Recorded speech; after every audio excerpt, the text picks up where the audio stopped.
Welcome back mga kapuso sa Botante on the Streets kung saan ibibida natin ang boses ng mga botante. Let's go! Kandidatong may mga poster at billboard bago mag-campaign season. Tingin? Yung ganong rule pa nga lang ng pagsunod sa campaign season, hindi na po natin nasusunod. Paano ka pa po as a leader?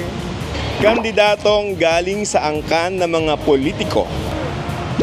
Angry din. Oh, what naman? Kasi po medyo frequent na yung political dynasty sa atin. Hindi naman po sa nila lahat. There are some families na hindi sila parang qualified to run. Kasi merong experience naman pero still corrupt. So I'd rather choose yung less experience pero at least they're transparent po sa service.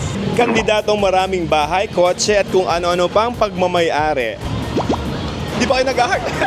Gusto ko lang sa someone na leader is yung makamasa yung term. Wala namang masama na madami kang ganito, madami kang ganyan. Mas okay yung mas malapit ka sa tao.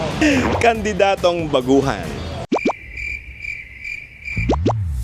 May knowledge sila sa politics. Hindi naman need ng experience. As long as you have a genuine advocacy po. As long as okay siguro yung quality and vision to lead. Kandidatong hindi nagpapa-interview sa media sa gitna ng kontrobersiya.